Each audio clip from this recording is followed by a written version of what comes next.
Well, I am out here marking out the road with white paint so that 811 can come out and mark all of the utilities. We're expecting to see a water line being marked, the water main. We're also expecting to see the main power line coming to this green power box. And then over there to your left, there's a little tippy top of the phone box also sticking up. We're going to get that all marked out so that when we come out here and trench, we hopefully don't hit anything. I cannot emphasize enough the importance of calling 811 or filling out the online form, making sure you give them the time to mark everything out, making sure you check the online or the email they'll send you to say they've completed all their work. You don't want to come out here without the confirmation that they've marked everything that's supposed to be marked. Now, I've done this a few times, so I know what to look for. I know that there's a water line because there's a water meter. I know that there's phone lines because there's a phone box. And I know that there's a main power line because there's power. There's no gas easements out here. I went on the county website and looked.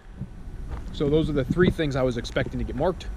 All three of them are currently marked. If you're going to trench through an easement, a dirt road, or anything that you're going to impede access to an existing home, it's very important that you notify that home. In fact, here in this county in Washington, you're required to give them 48 hours notice if you're going to block their driveway for any period of time. I will never at any point while I'm doing this work impede access 100% to either this house or this house. I will trench across the section, put the conduit in the ground, cover that back up, trench across another section, conduit in the ground, cover that back up, trench across the last section, conduit in the ground, cover that back up. So at no point in time will either one of these two neighbors be blocked from getting to their house. If I was going to block them, I would have had to give them 48 hours notice. I would have had to been out here in the exact days that I had told them, and they probably would have been upset about it. It's much better to have a nice, polite, calm conversation with them if it comes down to that, than it is to just do it because you can. Technically, I'm legally allowed to completely rip right through the middle of this driveway and leave it open for 48 hours, and there's absolutely nothing they can do about it, but that doesn't make for good neighbors. So I highly recommend that you, if at all possible, trench a section, cover back up, and continue working. I recommend that you find a way to not impede access, but if you have to, that's what you got to do. You guys are gonna have to forgive me for this ridiculous barking dog. We've trenched, I don't know, 30 or so feet, and we've come to the point where we're over the top of the water line, and now we're gonna dig by hand, either until we get to the depth of the trench, or we find the water line, so we don't have any problems by inadvertently breaking the water line. I think that it's going to be deeper than the trench. However, we're not going to play that game. We're going to dig down till we find it. So we have done our due diligence to the left-hand side of the water. So where this piece of conduit is, I'm going to clean up all this dirt with the back of the conduit in the ground, backfill it so that the neighbors can drive around. Do our due diligence to the right side of the water main, being very careful. We suspect that the water main is deeper than the trench. However, we're not going to guess. We're going to keep being very careful on this side to make sure we don't hit anything. So jump on the tractor and clean this out.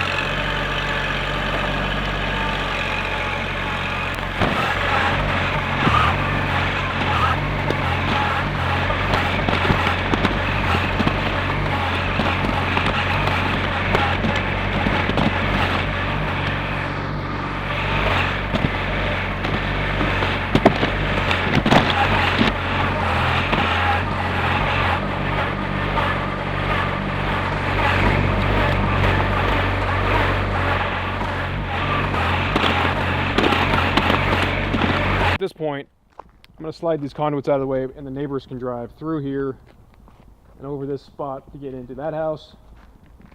More than enough for one car, and this guy can make the corner and get down to his house.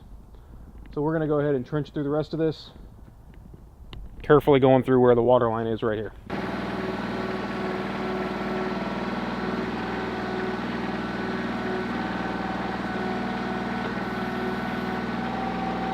We managed to hit the water line, but you can see my trench is completely full of water. And you can see where the tractor's sitting at, way up there. and that's where we hit the water line at. And you can see the blue mark on the ground here, which is in perfect line with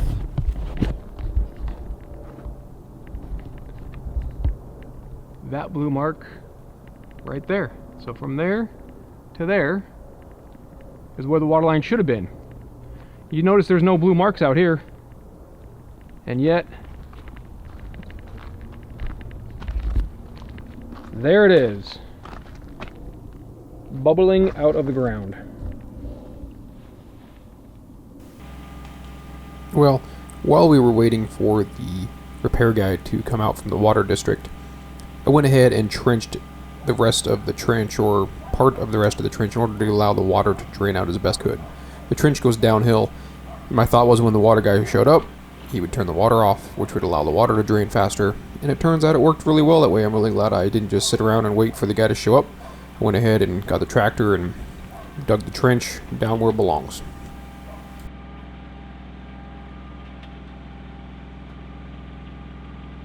What's that? So it looked like it's piled up there about 2-3 Yeah, inches. feels like it ended right there. Yeah.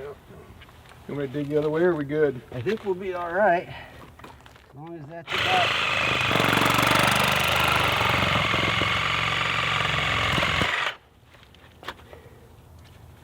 Yeah, that looks about. They still using this schedule of pipe for this? No. No? This is old, Yeah. old stuff. Well, as you can see, we tore apart the pipe, broke this out. We had to cut about a, I don't know, 14, 16 inch piece out of there. We can get it all patched back up and finish our trench. So we're going to use this expandable coupler. It has some O-rings in there and some seals. And that'll allow us to slide it in place and glue it and slide it in, and everything should be good to go.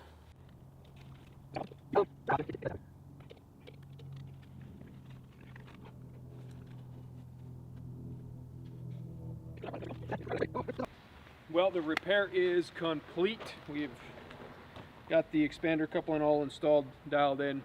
The water company is driving down to turn the water back on. My dad's going to check for leaks, but because it's run out of daylight, I'm going to go ahead and start digging. If it leaks, we'll be able to see it, but I'm going to go ahead and start trenching, and hopefully not hit anything else.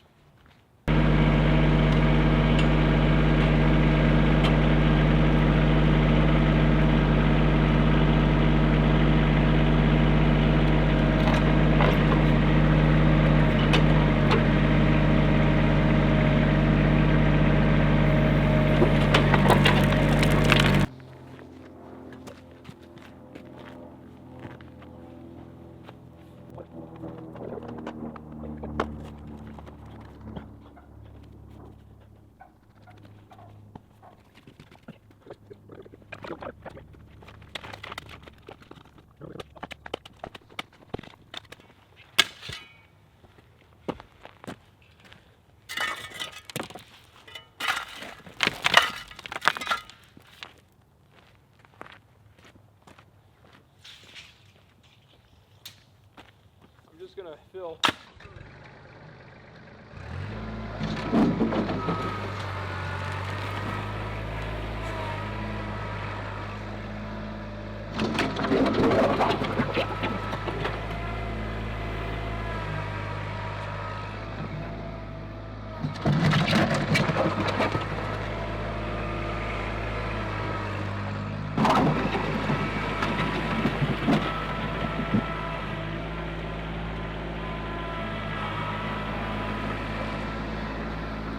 But this is what we got done, right? We trenched most of the way over to the box through this giant easement. So we put in 70 feet of conduit, broke a water line, fixed a water line. Curious how that's all going to work out. I'm sure it'll be phone calls and a bunch of other crap. And then we've got this, which I'm going to probably end up having to backfill, I suspect, or something. I don't know. I can't really drive through there very well, but I got to dig it deeper, so we'll see how that turns out. So we stopped right here, completely filled in the hole so that nobody can have any problems by accidentally driving into it or something overnight. Trenching through an easement sucks. Well, we are out here this morning in order to start digging the power next to the trench. And as we showed you earlier, we have a phone line / internet line, the main power line, and we got to get through all that without breaking anything today.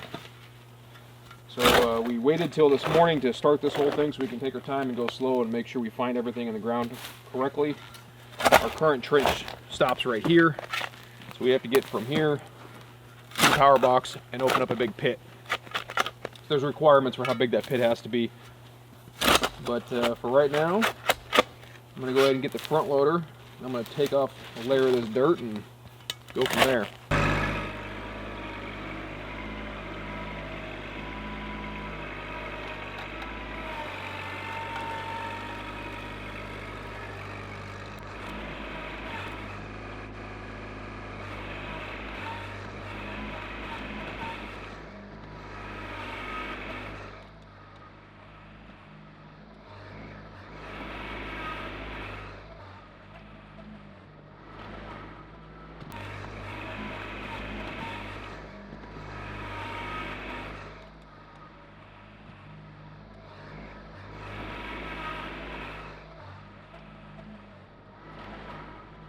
So we ended up hand digging 90% of this, 95% of this.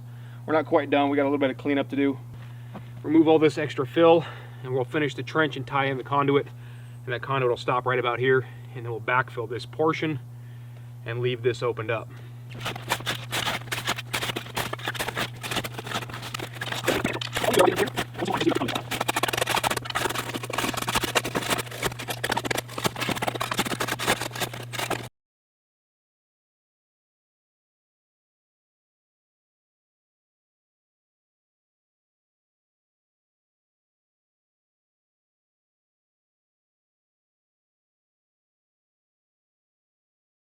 So at this point, my wife is running to grab another piece of conduit because we were short, 2 pieces actually, another 4-inch or 3-inch and another 1.5 inch, 2-inch, whatever it is.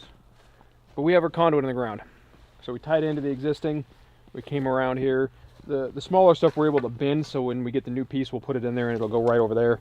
This other 3-inch will straight come across and land over here and tie into the box. I'm gonna go ahead and backfill this portion right up here to this 45. These are bell end adapters. They're designed to slide over the pipe so that when you pull the cable through this is a nice smooth rounded edge so you don't strip the insulation off your cable. These are required when you go to call for your inspection so that they know you didn't damage the insulation on your wire.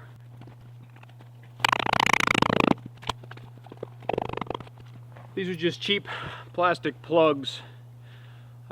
They do have a little thing for the string if you were going to tie it on there, but they keep the dirt out. Saves you a lot of hassle in the long run.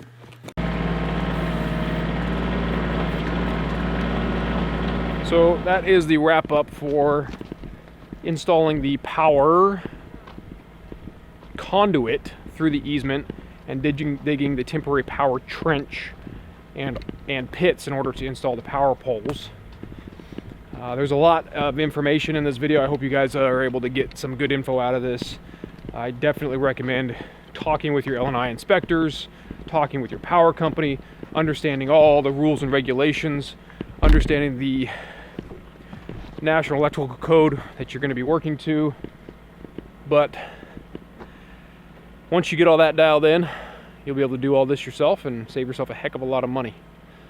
Overall, really happy with how this all turned out, minus the tapping into the main water line for a few minutes there. In any case, I hope you guys got something out of this. Check out some of these other links. I will have the house series of videos for Anna, my mother-in-law's home. Hit that subscribe button, that always helps me out long. Check out the tractor series of videos.